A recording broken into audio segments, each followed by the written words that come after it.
งสำนิฮอราวสวัสดีทุกคนครับไก่งวนาวกะตีมังสนามะม่วนนะแข่งแต่สงกรานต์นะสวัสดีปีใหม่ไทยครับสุขสันต์วันสงกรานต์ครับงวนาวกะตีโปรยกลิงเชียนะปังได้แต่ประเทศหอมนะอยากกับแนกระดนะปังได้แต่ตีอยากกับแก่ไม่ยังกล่าวนะแก่มาในซอสแนกเก่า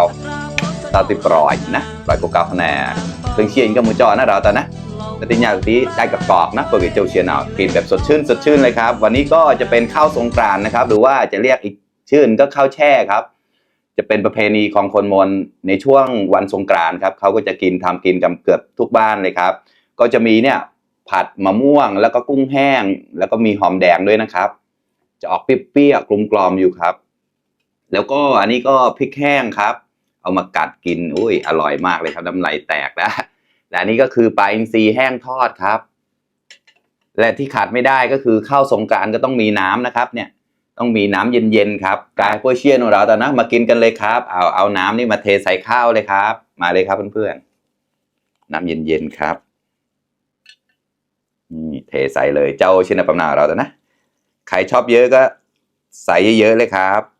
แต่จอดกลางๆที่จอดกลางๆนะ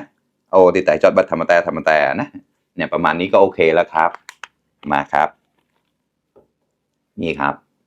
ก็จะประมาณนี้นะครับโอเคมาเลยครับเพื่อนๆกล้องเราตะกล้องไก่ใจจำลังแนกแกลน้องไก่นะชิมอันนี้ก่อนครับมานี่เลยครับ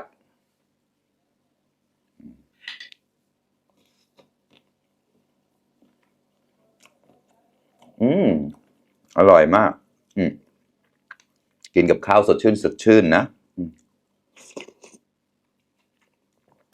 โอเค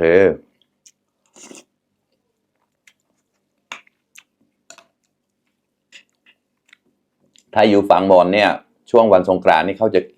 ทำกินกันทุกบ้านเลยครับแบบเนี้ยตักใส่เลยครับ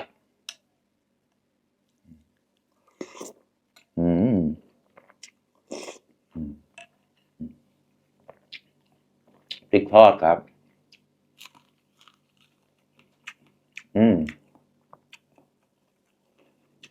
ปลาอินทรีแห้งแก้วกาแฟเหรอ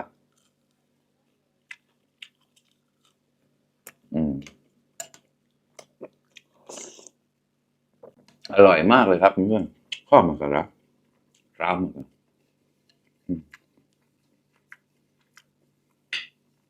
มาครับ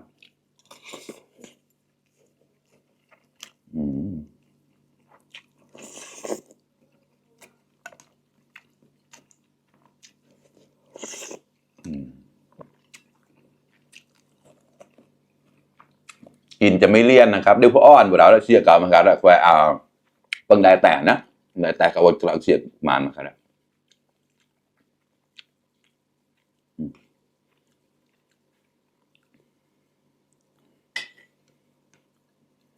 มาครับ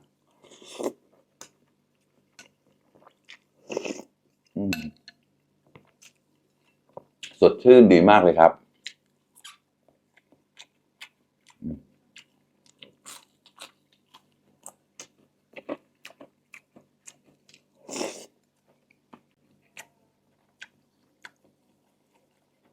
อร่อยมาก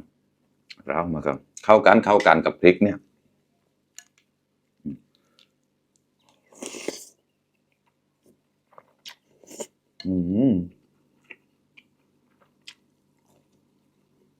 ดี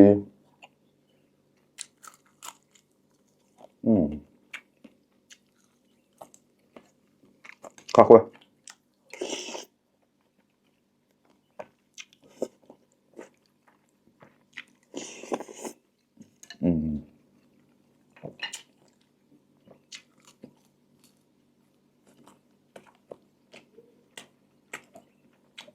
อันนี้จะไม่เค็มมากนะครับเพราะไม่ได้เอาเชืออยู่แล้วแหละค่อยๆ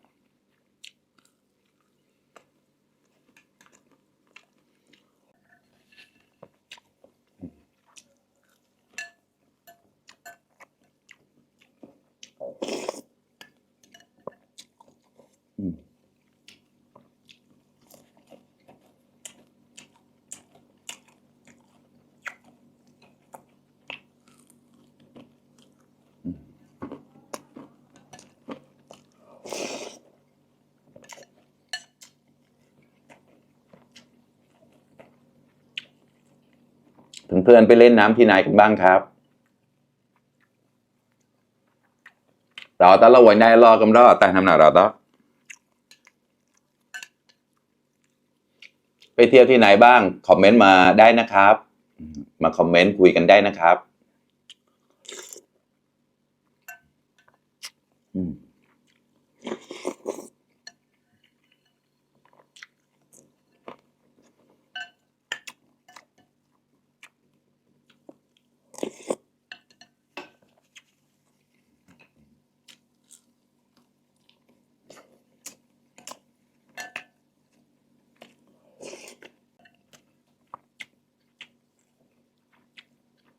อร่อยมากไม่จำเป็นช่วงสงกรานต์ก็ทำกินได้นะครับธรรมดาผมชอบกินอะไรแบบนี้อยู่แล้วครับนานๆก็ให้แฟนทำกินทีหนึ่งอร่อยมากครับมันจะสดชื่นนะบอสซอเชียตเดกอกมาเลยนะตีเชียกระดาษจะตำมาได้บอสซอมกับเชียตาตีเขาจะตาปนาตีเข้ากันมากเลยครับหน้าร้อนแบบนี้เข้ากันมากเลยนะครับเกล็ดเย็นๆสดชื่นนะ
ใกล้เราต่อพันธุ์ยิบเรานะครับเปิงได้แต่ต่อหมดงานเนี่ยนะช่วงเช้านี่ก็คือข้าวสงกรานต์หรือข้าวแช่ครับหมดไป1 ชามแล้วนะครับหลังจากกินเสร็จก็เราจะไปเที่ยวหรือไปทำบุญที่วัดกันครับเพื่อนๆอย่าเชียร์ต่อเต่าเฮติเปอร์วันได้น้องเขาเสียงตีอาแปกซอแกรบไผ่หนูนะแต่น้ำมูกลมแล้วมูเชียบแล้วดีมันจะม้อยเปิดอย่างนั้นเราต่อครั้งต่อไปว่าจะกินอะไรทำอะไรก็ติดตามชมให้ด้วยนะครับตั้งกูนด้วยอ้าวขอบคุณครับบ๊ายบาย